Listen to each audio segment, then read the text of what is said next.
Hey everybody, Karyn Bryant here with Brendan Loughnane, the PFL Featherweight Champ. He will be in action again on June 8th against his Jesus Pinedo at PFL 4. So first and foremost, I guess we got to ask, did you got one of those big giant $1 million checks, didn't you? Yeah, I got a big one and I got a real one. Nice. So what did you keep the big one? Of course, it's at my mum's house next to the belt. Nice. And so what does that even feel like getting a check? Like it's literally a check for $1 million, the real one you got? Yeah, insane. Like, he just got wired to my account and all of a sudden all these zeros just turned up. I mean, that's just wild. Good for you. Congratulations to you. It's life-changing, obviously, right? You see, when you just lost your speech for a second and was like, that's exactly how I was. Yeah, like, is this real? Pinch myself. Yeah, it was literally like that. I mean, that's so cool. So listen, obviously, fighter pay is something that people talk about so much, but how much was that as an incentive in terms of like when you're fighting, that idea that you have that guaranteed $1 million? How does that factor into you while you're fighting? Put it this way, Karyn, no man alive is beating me for $1 million. They locked us both in the cage on that night, and I was like, okay, there's two options here. It's get rich or die trying. And that's literally how I was viewing it, and that's how it went. Nice. Well, and so the leg kicks were obviously a big part of it for folks who saw the fight with Bubba Jenkins. Going into that fight, did you know strategically that was something that was going to be very effective?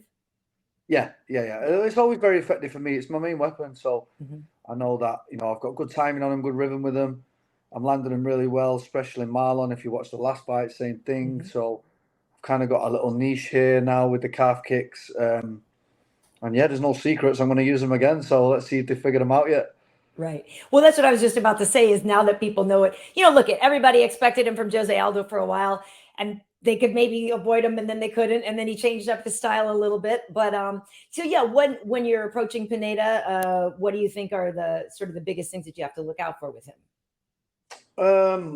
He's big, his range is 6 foot, 20-6 as a pro, great record, young guy, hungry, fought in the UFC at 55, so he's a big frame. Poses a lot of threats, unknown. I've got everything to lose, he's got everything to gain. So it should make for an exciting fight. Yeah, it does. And obviously this is a tournament setup and the season starts over again, but yeah, you are the champ. So how much does starting over, like, I don't know, I guess kind of the idea of the season starting over, does that give you a mental reset? Do you think new season, new challenges? Do you think of it as defending? Like, do you think you're winning the belt again? Do you know what I mean? That's exactly why I was so vocal and screaming after the fight, like, I'm the champ.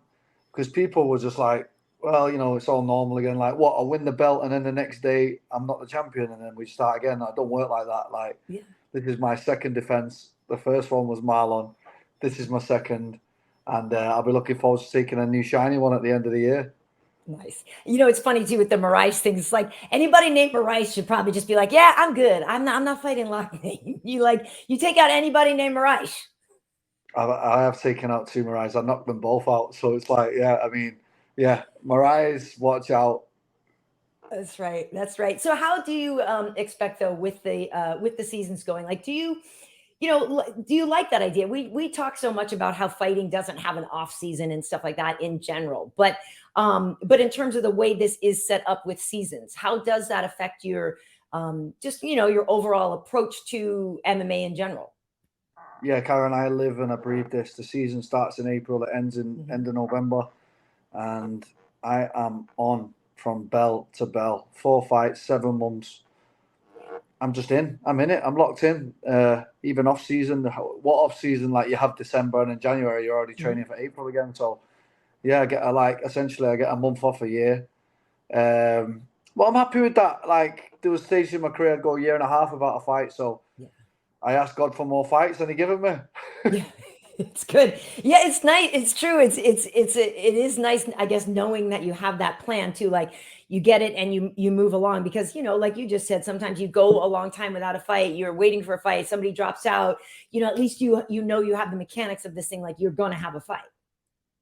I mean, Karyn, I'm 27 and 4 now. Like, I've been around the block. I've had a lot of fights.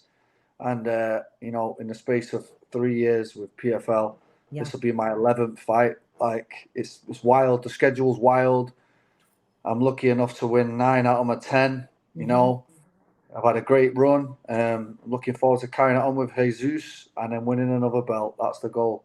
I love it. I love it. Well, you know, and people do know it because we were in Australia for Tough Smashes years and years ago, right? And so, you know, obviously with the PFL and they have this system going, and a lot of folks have come over there recently.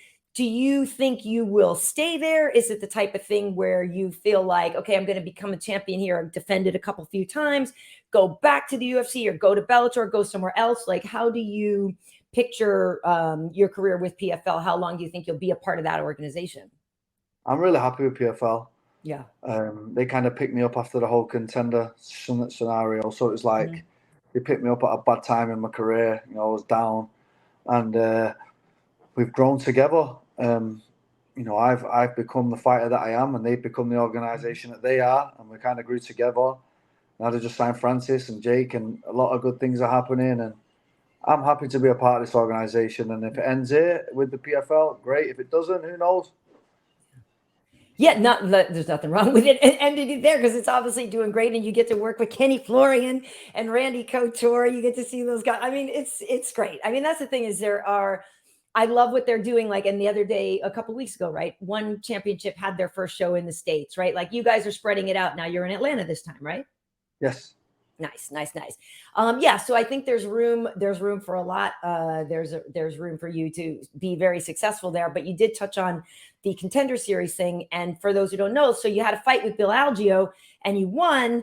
We know Bill Algeo's in the UFC and you didn't get signed. So when you were just talking about that being a low time, like what was going on with you, and how frustrating was that?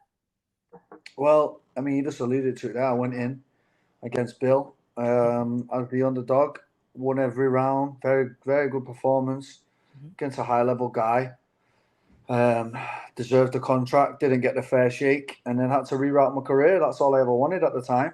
And I thought, what am I going to do now? I've just been rejected by the UFC. And then 1 month later, they signed Bill.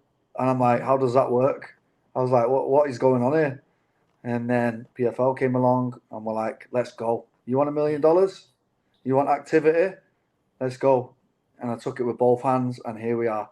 And here you are. And it's interesting too, right? Because I remember that was short notice. Like, Bill got in to fight Ricardo Lamas on short notice or something like that. And so it's crazy because that could have been you. And this could, like, you could have a totally different career trajectory, but obviously the right thing happened for you, because look at you with $1 million. This is what I'm saying. Like, it's weird. The old saying goes, you know, you just don't know. One door closes and another door opens. And that door closed. And at the time, I didn't know there was any other doors. I thought that was the door. And for a long time, it was. The UFC was the only door. But no, not anymore. We have the PFL. We have Bellator. We have ONE. We have some good places to go. I've built myself up in this organization. I'm glad they brought over Marlon and Shaman and Chris Wade and all these people from the UFC. So I've shown that I am UFC level, clearly, after beating Bill on the show. So people know. If you know, you know. Yep. So if you know, you know. And now I have the belt to prove it. Now I'm being paid my worth. And I feel like I'm very appreciated as a fighter and getting looked after and treated the way I should be as a champion.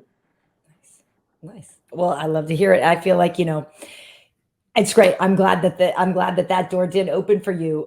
In terms of this camp, in terms of your prep, who do you get ready with? You know, and it's obviously, we know the scene in England is, you know, it's not like it's growing, certainly, and we know that it has been around for quite some time. But with the rise of a couple more champions, like with Leon, and we know with Aspinall doing so well for the UFC, with you over there as a champion and stuff, how have you noticed, you know, Patty's doing huge? Like, have you noticed sort of a groundswell of more activity for MMA over in where you live? Well, I used to go over to the States thinking, okay, I've got to come over here because this is what we do now to get better. Right. And I realized that the level at home was better.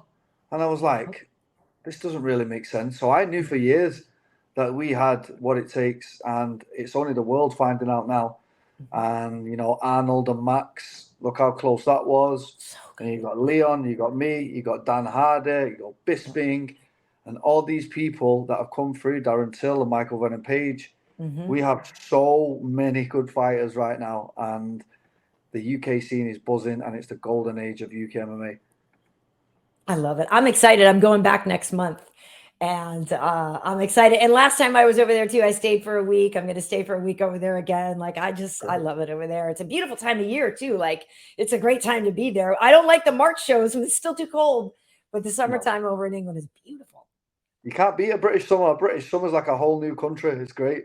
It is. I feel like you see everybody out there like, wait. It's nice out, but it's short, right? It's only a couple, like 6 weeks, maybe. Sometimes it's even shorter. Sometimes we get like 2 weeks, and you relish them 2 weeks.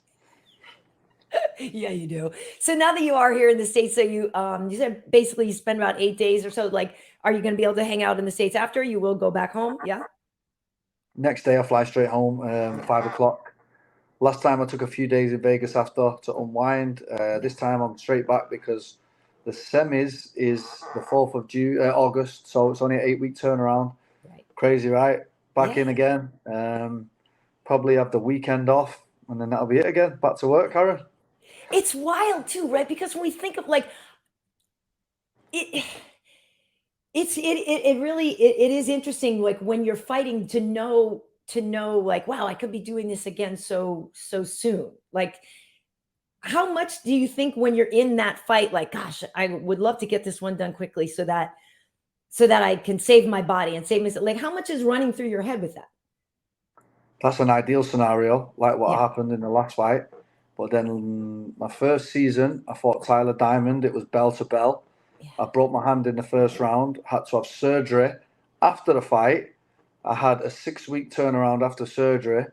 They told me I wasn't even allowed to punch a bag for 3 months. And I'm like, okay, well, I'm going to fight anyway. It's $1 million. Let's go.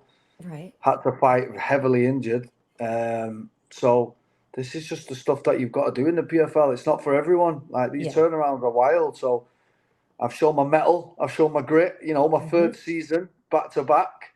I'm a seasoned veteran, as they say. Yes. Yeah, it's I mean, it really is incredible. And I know it's interesting too, because the tournament style, like people love that. There is something about that. And I guess maybe just because it seems more equitable, right? And it just seems like you won, you move on, and you don't have to worry about the politicking of popularity and stuff like that, right? Is that why tournaments appeal to people? Yeah. Yeah, that got very frustrating for me. There was a while there when I was in between the UFC when I couldn't get fights. I went 18 months without a fight. People were turning me down left, right, and centre. Whereas once you sign up with the PFL, that's it. There's your fight dates. You're going to have world-class opponents every 8 weeks. Be ready. And I've been ready. And I was ready for something like this to come along. Yeah. So it suited me at that time of my career, and still at this time. And right now, it's like, I know it's a marathon, not a sprint. Don't blow your load early. Don't be going in all hard and getting injured. And like, I see guys out here now that have had hard first fights and they're training and they're sprinting up hills on the Monday morning. Been there, done that. Like, I know exactly how this works. You have to pace yourself over 7 months. You cannot, which I did in the first season, treat it like camp. It's not a normal camp. It's a slow, progressive, you know, along the few months, ticking over, touch sparring instead of hard sparring. You know, the sprints only come in 3 weeks before a fight because you're already ready. You know, your wrestling partners, your grappling partners, they have to be chosen very wisely. You can't be going with these people that are just erratic. I'm just giving you a few of the secrets away here. So no, that makes a lot of sense. Yeah. Yeah. It makes a lot of sense. And I would also think too, unfortunately for you, with a more striking heavy attack, like, you know, it's like the tournament might be better for the grapplers and the lay-in prayers, right? Who have a different style that maybe don't take as much damage and stuff. So like that is a greater risk for you as a striker too. Yeah, I mean, you would think that. I know, and like, well, it's shown when I broke my hand against Tyler. But apart from that, I've been quite lucky. Like I've picked up injuries in camps, but in the fights, I've been kind of okay, luckily. Yeah. So I mean, it's also luck to win this. It's like staying healthy, I was just speaking to Tyler Diamond in the lift before, and it was like the key to winning this is keeping your body right and your mind right. Because I remember the first season, I just won. By the semi-final, I was done. I was mentally checked out. I was like, I'm done with this. Like, let me just have a moment to not thinking about an opponent or a weight cut. Like, because 7 months is a long time to have an opponent on your mind and to be cutting weight, you know, essentially. So again, I've learned to pull back when it's right. I've learned to take 7 days off now after each fight instead of like I say, going to the grind again Monday morning. Right. So I've kind of learned how to do it. Have I got it fully 100% right yet? Absolutely not. PFL is still a brand new thing. Yeah. So yeah, I mean, it's hard. Karyn, it's hard, but I'm getting better with it. I'm getting more used to it, and it's the reason I will be a 2-time champion. I will show my experience and my grit again this year. Nice. Well, there we go. You just cut the promo right there. We can wrap it up.